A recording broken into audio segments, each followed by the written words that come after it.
नमस्कार दोस्तों, अखंड भारत की आवाज़ चैनल पर आप लोगों का स्वागत है। और आज मेरा मकसद एक भाई की आवाज़ उठाना है। उसके साथ बहुत ज़्यादा अन्याय हो रहा है और वो मेरे पास फ़ोन आया तो फिर मैं उस भाई द्वारा भी गया।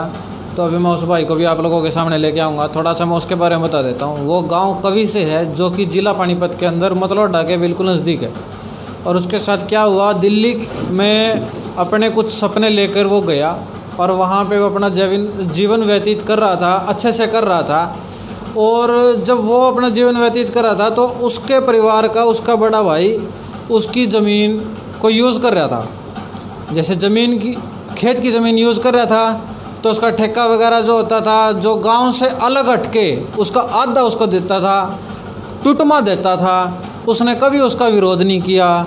जब उसे पैसे की ज़रूरत पड़ी तब वो अपने भाई के पास गांव में आया और उसे कुछ चीज़ें उसके सामने निकल कर आई कि जो गांव की खेतों की ज़मीन का ठेका है वो रेट ही कुछ अलग है और उसे और कुछ मिलता था। तो उसका उसने कुछ विरोध किया।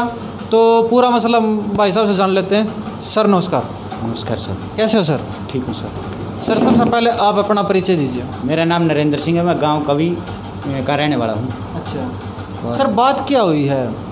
सर मैं दिल्ली में रहता था, 19 साल से मेरा भाई मेरी ज़मीन को बोता था। तो उसका ठेका होता था 40 का, तो वो देता 20 था। और वो भी पैसे कभी 10 दे दिए तो कभी 5 दे दिए। और पूरा साल गुजर जाने के बाद 2-2 साल गुजर जाते थे तब जाकर वो मेरे को पैसे देता था। मतलब फसल कंप्लीट हो जाती थी लेकिन ठेका नहीं आता था? ठेका नहीं आता था। मेरे को फिर भी कोई ऐतराज़ नहीं था। मैंने हमेशा उसका बड़े भाई की तरह, मतलब बाप की तरह मैंने उसकी इज्जत करी है। बिल्कुल। लेकिन अब जब लॉकडाउन हो गया, लॉकडाउन होने के बाद में मैं गाँव में आया। मैंने एक प्लॉट, मेरे को कुछ आर्थिक प्रॉब्लम आ गई थी तो मैंने एक प्लॉट था, उस प्लॉट को मैंने उसको बोला भाई मैं तेरे को बेच रहा हूँ, अगर तेरे को लेना हो तो। उसने कहा भाई ये 4.5 लाख रुपए का है और तू मेरा छोटा भाई है, मैं 5 लाख रुपए का दे दूँगा, 5 लाख रुपए तेरे को दे दूँगा। मैंने कहा भैया 5 लाख में तो मेरे तो 11 लग रहे हैं। बोला भाई 11 लग रहे हैं तो तू जहाँ तेरे को बेचना है वहाँ बेच दे। ठीक है। तो मैंने वो उसको 11 लाख में बेच दिया। किसको? उसको बयाना ले लिया मैंने, प्रेम सिंह रतन सिंह का। अच्छा, गांव तो से? हाँ, गांव से ही मैंने उसका 11 लाख का बयाना ले लिया जी। जब उसको पता चला तो वो 2 आदमी लेकर मेरे पास दिल्ली पहुंचा जी। ठीक है। तो जब दिल्ली पहुंचा तो परिवार का मेरे पास दबाव बनाया तो मैंने उसको फिर हाँ कर दी कि चलो कोई बात नहीं। उसने मेरे को कहा कि तू रजिस्ट्री मेरे नाम करवा दे और तेरे गेहूँ उठाने के बाद में मैं पैसे दे दूँगा। जनवरी 19 को मैंने उसको रजिस्ट्री करा दी थी। अच्छा। तो उससे उसने सिर्फ 4 लाख रुपए दिए, बाकी पैसे उसने दिए ही नहीं। 4 लाख रुपए किसको दिए? प्रेम सिंह को। प्रेम सिंह को? हाँ जी। बाकी पैसे उसने दिए नहीं। अब हर चीज़ से मुकर जा रहा है। अच्छा। अब फिर मैंने यहाँ आने के बाद में मैंने उसको ज़मीन के बारे में बोला भाई मेरी ज़मीन खाली कर दे। तो कह रहा है तेरी कौन सी ज़मीन, तू क्या मांगे ज़मीन पे? अच्छा। और 2 ट्यूबवेल हमारे 2 खेत हैं। ठीक है। एक ट्यूबवेल में एक खेत में मेरी आगे ज़मीन है, एक खेत में मेरी पीछे ज़मीन है। ठीक है। तो वो दोनों जगह आगे मांग रहा है। अच्छा। दोनों जगह तो आगे कब्जा कर रहा है, कह रहा है आगे लूँगा, तू क्या मांगे? मतलब वो आपके साथ जोर ज़बरदस्ती पूरी कर रहे हैं? सर जब भी कोई बात होती है वो 2 बेटे हैं उसके और उसकी वाइफ, चारों इकट्ठे हो जाते हैं और पीटने की तैयारी करते हैं। और हमें मेरे को लठ दिखा के कहता है वहाँ आ जाइए, तेरे को मैं बताऊँगा। कहाँ जियो? खेत में आ जाइए, मैं तेरे को वहाँ बताऊँगा। अच्छा, खेत में ऐसा क्या है? खेत में मेरे को मारने पीटने की धमकी देते हैं ना जी। अच्छा। मैं लठ बजा नहीं सकता जी, मैं उसकी इज्जत करता हूँ। हाँ। लेकिन उसने मेरी मतलब इस तरीके से कर दिया कि मैं यहाँ से भाग जाऊँ।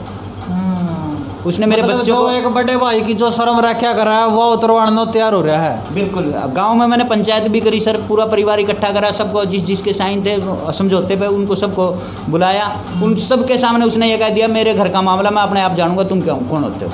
सब मतलब गांव की पंचायत, गांव का सरपंच जिस गांव में वो रह रहा है, हाँ, किसी की नहीं मान रहा। किसी की नहीं मान रहा। तो फिर आप प्रशासन के पास गए या नहीं गए? मैं आज थाने में गया हूँ जी। थाने में आज एप्लीकेशन दे के आया हूँ। थाने वालों ने बुलाया है, उसको भी बुलाया है, मुझे भी बुलाया है। अच्छा। पुलिस ने क्या सांत्वना दी आपको कि आपका मसला हल करवाएंगे, क्या करवाएंगे? अभी तो सांत्वना दी है जी, देख, लेकिन उसके आने के बाद ही पता चलेगा जी वो तो क्या होता है क्या नहीं होता। तो एक चीज़ मेरे समझ में यह है कि भाई जो करे कोई भी आदमी अपने काम धंधे के कारण, वैसे ये मेरे पास सुनने में तो बहुत बार आते थे लेकिन आज प्रैक्टिकली हुई है। एक भाई घर तबर अपना गांव छोड़ कर कड़ी काम करने चला गया अब उसका नाजायज़ फ़ायदा उसके घर के ठावा है या सुनने में आई थी, देखने में को नहीं आई थी, राज देखने न मिल गई, और वो भी अखंड भारत चैनल पर। तो मैं अपने दर्शकों को ये कहना चाहूँगा कि भाई इस वीडियो को ज़्यादा से ज़्यादा शेयर करें, मेरे लिए नहीं, इस भाई खातर शेयर करें। इस भाई की आवाज़ हर आदमी के हर फ़ोन में जानी चाहिए, उसको देखनी चाहिए और इस पर अमल होना चाहिए। तो सर अब मेरे को तो मीडिया का और पुलिस का ही सहारा, कानून का ही सहारा सर, और तो कोई मैं कुछ कर नहीं सकता। मैं लठ तो बजा नहीं सकता सर उसके साथ। एक तो बड़ा हो गया, मैं तो बड़े की फिर भी इज्जत रखूँगा सर। हाँ, वो तो हमेशा रहेगी। दूसरा, मैं लठ नहीं बजा सकता सर, है तो मेरे अपने ही, लेकिन लठ वो नहीं बजाना मानता। कोई औचित्य नहीं है, हमें कानून के दायरे में रह के काम करना पड़ेगा सर हर बस कोई। मैं कानून का और मीडिया का ही सहारा सर। तो मैं अपने चैनल के माध्यम से अपने शासन प्रशासन से भी यही अपील करूँगा कि जो भाई साहब हैं इनकी शिकायत पर जल्द से जल्द कार्रवाई की जाए, और इसके भाई को पहली तो दरख्वास्त ये है कि समझाया जाए, ना समझे तो फिर उस पर कार्रवाई भी की जाए। तो इसी के साथ मैं अपनी ये वीडियो यहीं पे समाप्त करता हूँ। जय हिंद, जय हरियाणा, जय भारत।